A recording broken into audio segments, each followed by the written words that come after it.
This is Riley and David, R&D, on some radical snow technology.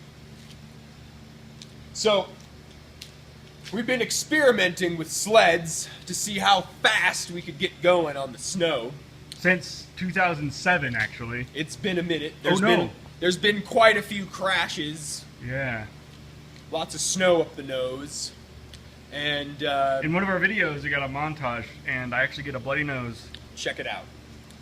So, our logic was 2 skis. That makes sense. When you're skiing around, you're using 2 skis. So All the dog sleds are running 2 skis. All the toboggans, they're running 2 skis. All the luges are running 2 skis. So we figured that 2 skis were the way to go. But,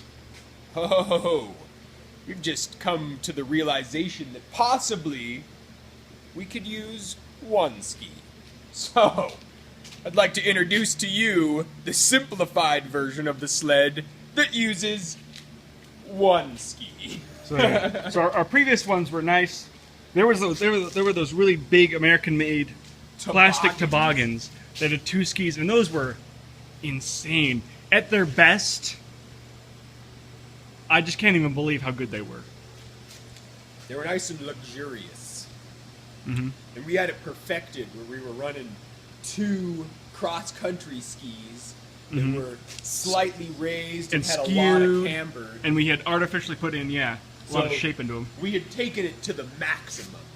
But it was time to take it to a whole new generation of sled technology. Simplify it. Yeah. Why need 2 when you could get it done with 1? So we just threw this together. We And- figured we're experimenting, so we're not gonna get our $40 toboggan. We're just gonna get a $20 toboggan. And we didn't bother. We just used the ski that we had. We've had this ski since 2006 for this, set aside for sleds. Yep.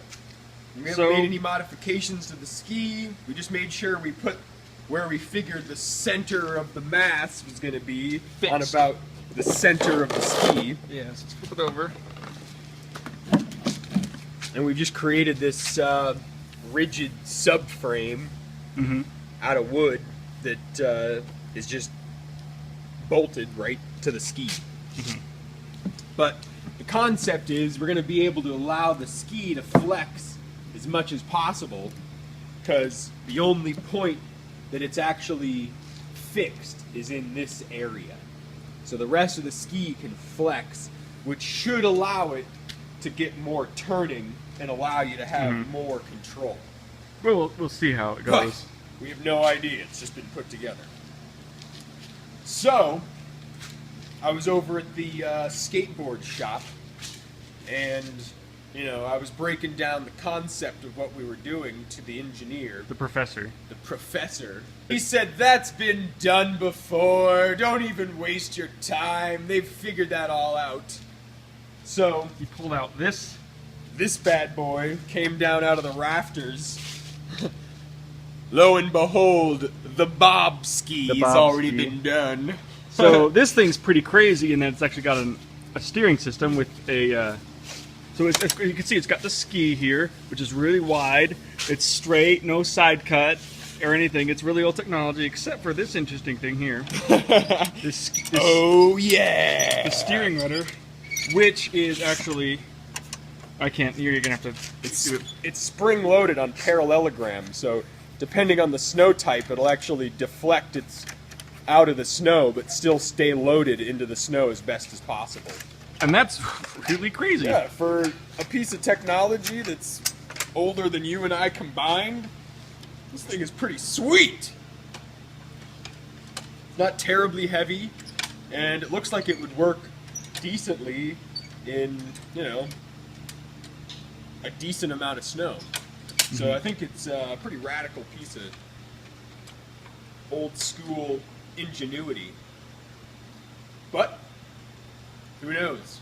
Maybe there's a reason it didn't stick around, so we're about to find out. So, stay tuned.